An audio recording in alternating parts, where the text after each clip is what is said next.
Hello kind people of YouTube and welcome back to another video. We have a lot to talk about today, so let's jump straight into it. I wasn't even going to show you guys the markets at all today because all we're seeing is a bit of a slide after 2 or 3 days where we recovered from the losses that we've seen earlier this week a bit. But then I noticed something very unusual here that looks to be a mistake.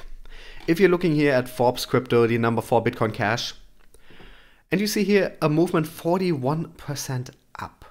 And it seems to have happened from 1 minute to the next. If we're looking at the market data here, this is a 45-minute period. And from 4:40 p.m. to 4:45 p.m., the price allegedly went from $100 to $151. Now, I don't know what the hell is going on here. I haven't found an explanation for this, but looking at other resources, I checked CoinMarketCap, I checked a few other aggregators like this. They didn't have that movement on there. So I don't know what the hell is going on here. If anyone knows what is happening here, this seems to have happened a few hours ago. If anyone knows what is going on here, why there is a 50% price jump only on Forbes Crypto, that doesn't actually seem to be reflected in anything really happening, let me know. But for now, I'm gonna assume this is some kind of a bug in their system, or maybe it's a miscalculated data. Maybe they're including data from an exchange that is sending messy data. But I'm just going to assume that this 41% up for Bitcoin Cash is not real, and that the actual value is much closer to $100 than to $150 right now. But I just wanted to point this out to you guys and let you know that if you're seeing this, I also don't know what is going on here. But after looking at how quickly this happened, this seems to have happened from 1 minute to the next. And after seeing that other aggregators do not have this movement, I'm going to assume it's a mistake. We're going to figure out, hopefully in the next couple of days, what caused this. If this hasn't been fixed on here in the coming days, I will email the people in charge here, ask what is going on here. Hopefully I'll get a response. So wasn't even going to show you guys the markets today because of not that much interesting movement, and then this happened. But we'll find out what's going on here. I assume it's just a technical error. But let's jump into some actual news. As always, all articles in the description if you want to read them yourselves. First up, we have the hardware wallet Trezor now adding Ethereum support. The Trezor wallet development team has announced that the device's beta firmware now offers native support for Ethereum, Ethereum Classic, and ERC20 tokens. In an announcement on their blog, the crypto hardware wallet manufacturer stated that existing third-party integrations such as MyEtherWallet, MyCrypto, and MetaMask, which currently enable Trezor to support these tokens, would continue to function parallel to the new functionality, with no plan to discontinue the integrations going forward. And that is pretty much already all we need to read here. Trezor, of course, along with Ledger, the major hardware, the major hardware wallet manufacturer, they have had Ethereum support in the past, but it wasn't native. You needed to use third-party wallets, third-party exchanges. Now it natively supports Ethereum. Of course, a native support always has an additional layer of security. You only have to trust one company rather than trusting multiple companies. You have it all directly on your hardware wallet, not stored on an exchange through your hardware wallet in some way. Just in general, this is safer. This can make you feel more secure. And there's also, of course, fewer points of attack. So in general, very good to see the support now for Ethereum, Ethereum Classic, and ERC20 tokens. So for a whole lot of cryptocurrencies, very good development from Trezor here. And as I always say, if you don't have a hardware wallet yet, you should definitely consider getting one. Now, full disclosure, I do have an affiliate link for Ledger, which is the leading company doing hardware wallets. So if you click on that in my description and you were to buy something from their store, I would get a small kickback. So full disclosure here, I do have an affiliate link to one hardware wallet company. But even if you don't get a Ledger, get some kind of hardware wallet, because there is just There is a certain amount of security, especially nowadays with crypto exchanges, but that is nowhere near as secure as having something on a hardware wallet in your home that only you have physical access to, that only you have all the codes for. That is such an added layer of security over holding your crypto holdings in software wallets or holding them on exchanges. Now, most exchanges nowadays are compliant, have good cybersecurity. You can be relatively safe. You can feel relatively safe with your cryptocurrencies in exchanges, but there are attacks. There have been attacks, there have been hacks, there have been exchanges that disappeared from one day to the next. Now, lately, when something like that happens, usually the funds can be recovered and people can get at least a part of their money back. But it's ultimately a lot safer if you're planning on holding something long term to have it on a hardware wallet. So anyone who doesn't have one yet, I would really suggest you look into it, do some research which hardware wallet is right for you, which supports the cryptocurrencies you hold, which is the safest, and get one. Just get one. It's setting it up for the first time might seem like a bit of work, but it's so much safer to hold your cryptocurrencies like this. And that is one of the core reasons I even talked about this here, because this isn't huge news. But whenever there's an opportunity for me to talk about some like good, some best practices in the crypto world that a lot of you are probably aware of, but some of you might not be aware of because you're new in the crypto world, definitely get a hardware wallet for anything that you don't want to move short term. If you're waiting for prices to reach a certain point and you want to instantly sell off when that happens, of course you're going to keep it on a wallet. On an exchange. But if you're planning to hold something long term, get a hardware wallet. It's so much more secure. It's a one-time expense, and then you can have it sitting somewhere safe. You can even keep it on you at all times if you want to. It's just so much more secure. Consider it. Just consider it. And if you want to get one from Ledger, use the link in my description. It helps. But any other brand, get a Trezor. Get something completely different. Just get a hardware wallet, at least one. Now let's talk about ICOs for a moment, because we actually got some surprisingly positive statements from an SEC chairman. And this is interesting to me because the prevailing narrative in the crypto world is that the SEC hates crypto, that the SEC hates blockchain, that the SEC hates anything to do with cryptocurrencies. And I don't necessarily think that's the case. I don't think there's a conspiracy going on there. I think there's just legitimate concern. There might be some bias. There might definitely be some bias. And it's also a variety of people in there, so individual people might have a stronger bias than others. But I do think ultimately there's good people working in there who are just trying to regulate in a way that makes sense and that is secure. And here we're getting some actually pretty decent statements about ICOs here. Jay Clayton, chairman of the US Securities and Exchange Commission, has spoken of the advantages of initial coin offerings as a way to raise capital. In a speech last week focused on reviewing the SEC's progress in 2018 and discussing the agenda for 2019, Clayton said, "I believe that ICOs can be effective ways for entrepreneurs and others to raise capital." However, he added that securities rules must be adhered to where appropriate. The novel technological nature of an ICO does not change the fundamental point that when a security is being offered, our securities laws must be followed, he said. The chairman further said that the SEC and its staff have spent a significant amount of time focusing on blockchain and crypto assets, and that is a trend he expects to continue in the coming year. He continued, "A number of concerns have been raised regarding the digital assets and ICO markets, including that, as they are currently operating, there is substantially less investor protection than in the traditional equities and fixed income markets, with correspondingly great opportunities for fraud and manipulation." And there's a few things to talk about here, so let's take them one at a time. First of all, he is making a very valid point here about the security of ICOs and the opportunities for fraud and manipulation there.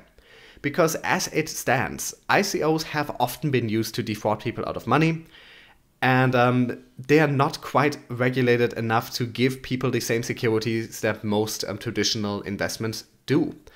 A lot of people cannot safely invest in an ICO in the same way that they would be able to safely invest in a stock, in a mutual fund, in a property, in art even. That is simply not the case right now. And that is, of course, one of the core things that the SEC is working on, creating a framework for the regulation of the ICO market. So This far, I definitely agree, and I know a lot of people are completely against regulation in the crypto space. The way I see it, we need some form of regulation. Now, I know a lot of you guys are libertarian. I respect that. I have some libertarian leanings myself, but the way I see it, the only way that we will get a lot of major investors, a lot of big money moving into this space, is if we can prove a certain security, a certain legality, and a certain level of regulation. And I think instead of being against all regulation, we should be aiming for good, fair regulation. We should be aiming for regulation that makes it as secure as possible without squashing opportunities. We should be aiming for regulation that makes fraud less likely without completely removing the possibilities to be innovative. And I don't know what the SEC will ultimately come up with. But I think there is a fair understanding of the market reflected here. Now, the thing that I'm not quite sure I can agree with is that he's specifically talking about securities here. And I'm not sure that every ICO includes a security. Now, of course, security is also a dubiously defined term that, depending on who you ask, depending on which country you're in, depending on which state agency you're dealing with, the exact definition of the security can differ. But I don't necessarily think that each and every cryptocurrency is a security. Now, that also doesn't necessarily mean that much, because a lot of people are also scared of that term security. It's not necessarily a bad thing. Like, a lot of people think a cryptocurrency being considered a security would completely ruin that cryptocurrency. That's a common argument you hear about XRP. A lot of people saying, hey, XRP is a security, and securities are awful, and security means that it will completely crash and burn. But securities, do you know what a security is? Most traditional financial products that investors love are securities. You know what has never suffered from being a security? Stocks, bonds, mutual funds. A lot of those traditional financial investments that have been around for a long, long time, that both retail investors and institutional investors absolutely adore, that are being freely traded, are securities. So why are so many people so scared of a cryptocurrency being declared a security? That is a bump in the road. A security is a bit more regulated than some other types of assets. But being a security is not a death nail. A death nail? That's not a saying. Anyway, either way, being a security is not a death sentence. Being a security simply means you're being treated as one particular type of asset. But stock markets aren't suffering from dealing in securities. And a cryptocurrency being considered a security, that means exchanges who want to trade them need certain regulatory compliance, need certain licenses. But once they have those, there's no issues. There are no issues at all. If the stock market hasn't been killed by being securities, cryptocurrencies will survive. So either way, like I'm not sure all ICOs contain a security. But even if they do, I'm of the camp where I firmly believe it doesn't ultimately matter that much whether cryptocurrencies are declared or whether individual cryptocurrencies are declared securities. That is like a big talking point within the crypto world, and I think it just comes from a misunderstanding of what a security is. Don't be scared of securities. There's nothing to be scared of there. Absolutely nothing. You can make good money with stocks and bonds, and those are securities. You can trade those freely, you can trade those everywhere in the world, those are well respected, those are like nothing wrong with securities.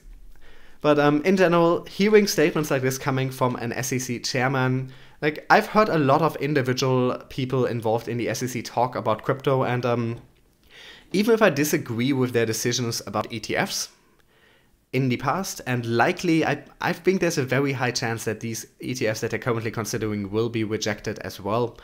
And if they reject them again, I disagree with that choice.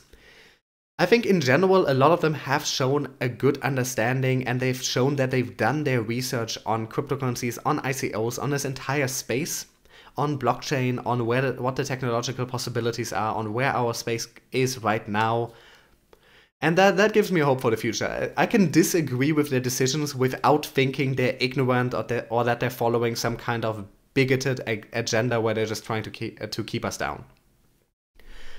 But let's talk about someone who isn't saying smart things, but who keeps saying ridiculous things. Justin Sun. Oh, Justin. Someone take his Twitter account away and someone make him not do any more interviews. Okay, I talked about TRON and about Justin Sun a bunch on his channel. And generally what I have to say is that I think TRON is promising. I think they're doing a lot of interesting things. I think the people behind the network are using a lot of the money that they have made in very interesting ways that might be very good for the future of the network and of their token. So, that first and foremost. I'm not here to attack TRON. I think TRON is promising. I've said very positive things about it in the past. But almost every single time when you see an article about something Justin Sun has said, you just know it's gonna be so ridiculously stupid and counterproductive and ill-advised. And oh my god. Let's read this. It's just ridiculous. Decentralized Internet Protocol TRON CEO Justin Sun has said the company will build a fund to rescue Ethereum and EOS developers from the collapse of their platforms. Oh my god. Sun made his offer with the precondition that the developers migrate their decentralized applications to the TRON Foundation network. In the heat of the blistering crypto market crash, one aggrieved commentator immediately quipped, "So we jump from sinking ship to another sinking ship? Shit, I'm in. When jump, sir?" EOS New York, purportedly the Twitter account for one of the EOS network block producers, responded directly, "We think we will be just fine given the $1 billion in VC funding for EOS and EOS.io projects that is locked and loaded around the world at Galaxy, SVK Crypto, Tomorrow, etc. Appreciate the offer though, best of luck, Justin." Okay, oh my god, Justin Sun. Okay, here's the thing. Some dApps have moved over from Ethereum to other platforms, including to TRON. And there are good reasons to do that. TRON is a newer generation blockchain and has some advantages over Ethereum. And we'll likely see more of that in the future, not necessarily only to TRON, but in general moving from Ethereum to other decentralized networks that are aiming at being the spot for dApps. But this whole idea that Ethereum and EOS are collapsing and that people are supposed to jump ship and run over to TRON. Okay, first of all, Ethereum and EOS are both bigger than TRON. Okay? They both have a higher market cap than TRON. They both have a large number of developers working on them. And if we're talking about EOS, EOS is one of the platforms that people move to when they leave Ethereum. People aren't losing EOS to go to TRON, leaving EOS to go to TRON. I haven't seen a single example of that. So this is, first of all, his whole premise that Ethereum and that EOS are dying, collapsing, and that TRON is the shining beacon of hope there, that is utterly ridiculous. That is just ridiculous. I would put TRON and EOS on roughly equal footing, where they're both destinations for dApps to go when they want to move away from Ethereum. TRON and EOS are both doing some very interesting things as far as their scalability is concerned, as far as the cost of transactions on there, as far as their smart contract capabilities. They are both very good platforms to develop dApps on. But this whole Ethereum and EOS are dying move over to TRON, oh come on, Justin, come on. So let's just start with that. His entire premise is completely off. This is not happening. These are not collapsing. Now, Ethereum is probably in a bit more trouble right now than EOS is, at least as far as their technological capabilities. But even there, Ethereum, there are a bunch of great developers working on pushing out upgrades that bring Ethereum to the same level as protocols like TRON and EOS. So don't put your foot in your mouth, Justin. Stop. And then, okay, I think we've taken apart why his statement is completely ridiculous by now. Because we don't see this happening, those are not collapsing, and even then, TRON is not so much better than these. That is the shiny beacon of hope for them to move to. But going even further, This is just so childish. This is such childish behavior, and we keep seeing this from Justin Sun. We keep seeing him act in such immature ways, and he's more intelligent than that, surely. He can't think that this is appropriate behavior for a CEO who is behind one of the major cryptocurrencies. And we're seeing a lot of this, unfortunately, in the crypto world. A lot of very unprofessional behavior. A lot of people openly exchanging attacks, insulting each other. And this is just so needlessly confrontative. He's just looking for fights, and this is just so embarrassing. You don't see the CEOs of major tech companies or major banks do stuff like this. But in the crypto world, somehow these man-children are in power. And this is just the kind of thing you have to keep in mind. People who are not already invested in the crypto world, who have not been following the space for years, they're seeing stuff like this because news reports on this or because they're trying to get into the crypto world. And they're looking at this and they think our entire space is just filled with children. How can you take anyone seriously who tweets out stuff like this? It's rude, it's childish, it's completely unlinked from reality, and it's making his platform, it's making TRON look bad. And he keeps doing stuff like this. Like when he hypes up collaborations that turn out to not be collaborations. He keeps doing stuff like this. Someone take his Twitter away, please. Because TRON is a promising platform. There's good stuff going on there. TRON is a platform that is actively supporting developers and finding funding to give to developers to create dApps on top of it. They have recently bought BitTorrent and are now aiming at integrating the token there. They are doing interesting things, they are as a company doing meaningful things, and they're building up a network that is potentially going to be huge.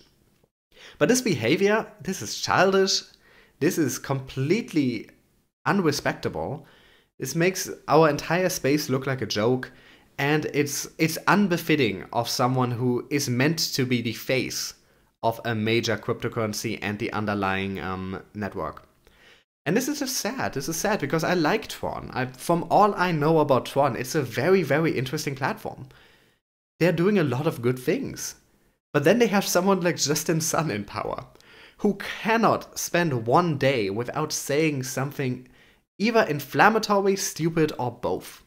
And I don't think this is appropriate behavior. I think this is bad for all of us, and this makes his platform look like a joke. If TRON didn't have Justin Sun, it would probably be doing better.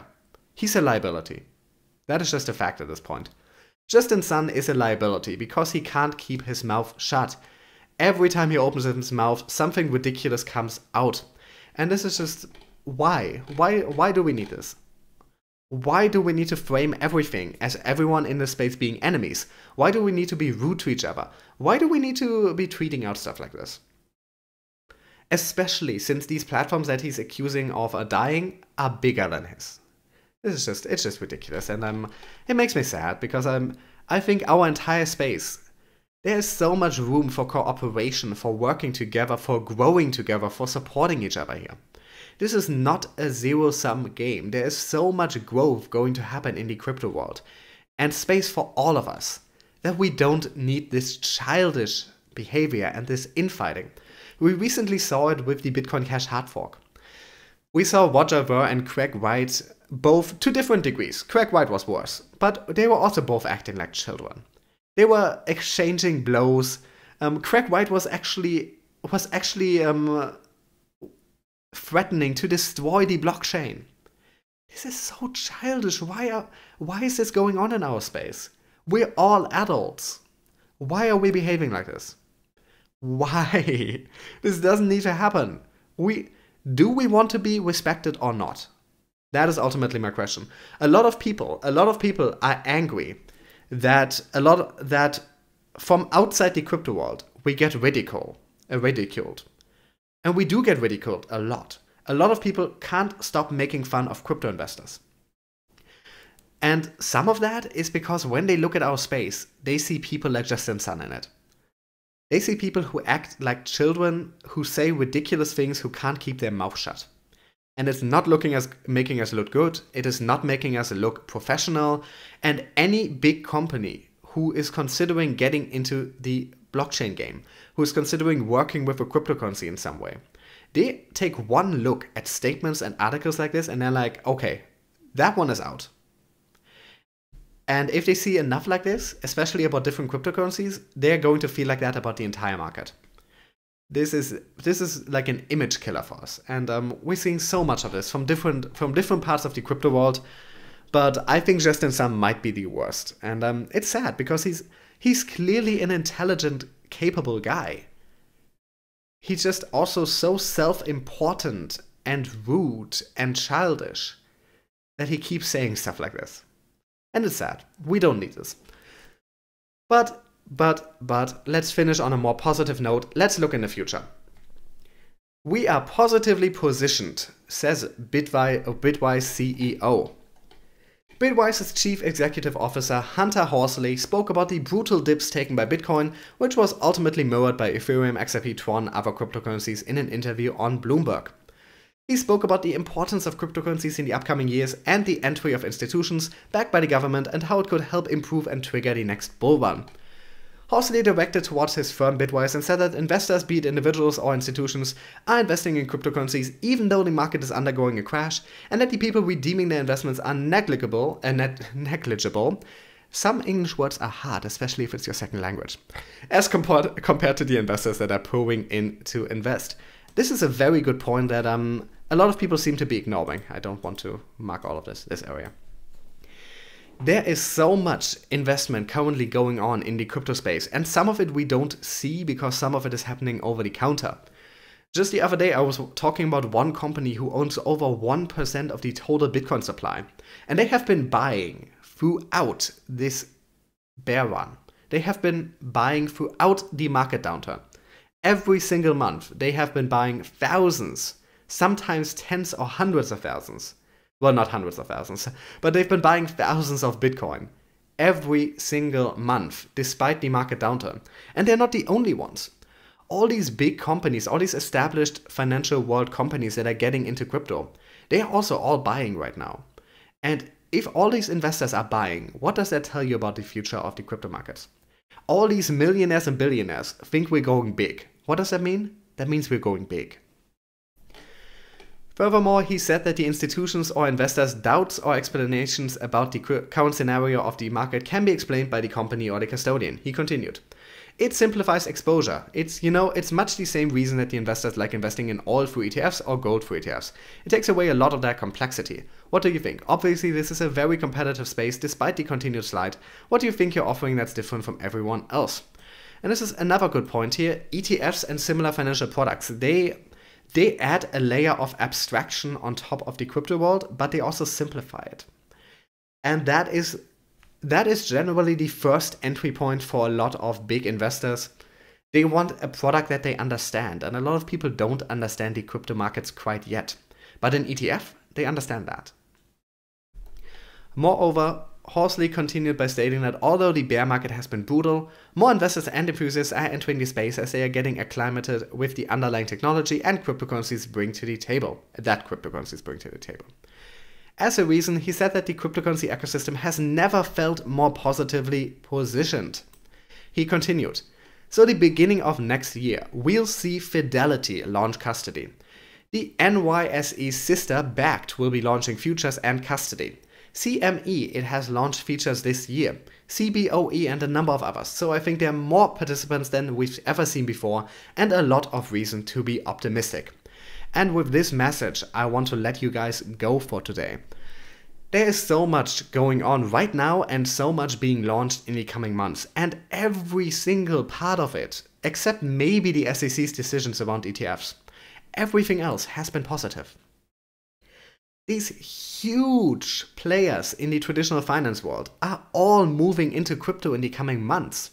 And with them, they will bring their clients. And their clients are huge multinational companies, are billionaires, are politicians, are celebrities. All of them are going to start investing in the crypto world in a way that they haven't before.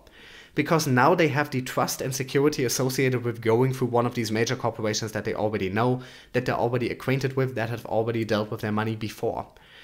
And there's so much happening over the counter right now that unfortunately we have no way of properly telling how much it is. But every time we get little glimpses, it's crazy. So the future is incredibly bright, and we are on the brink of it. We could see a continued market downturn for the next couple of weeks, even months. But after that, we are going to see a wonderful, beautiful bull run. It's only a matter of when. It's not a question of if, it's a question of when. And patience. Have patience. We need patience right now, because all of this is happening. And every single one of these things could launch a bull run by themselves. And all coming together, they will create the environment where there's so much hope in the crypto markets, where people see so much of our future potential, where people let so much money flow into the markets, that there is no way but up. And with that, I'm going to end today's video. As always, thank you so much for watching. If you're not subscribed yet, I do these videos every single day where I look at the markets, look at the news, so do subscribe if you haven't yet. If you are subscribed and if you like my videos, there are ways to support me in the description. Those are ways to support me monetarily. If you don't want to give me any money or can't give me any money, I would really appreciate if you just left a like and comment, ideally under all my videos when you watch them, but even just under this one. I know every YouTuber asks you to do stuff like this, but it really, really, really helps. Having 10 extra comments can be the difference between a video doubling its views in the next day or completely dying down.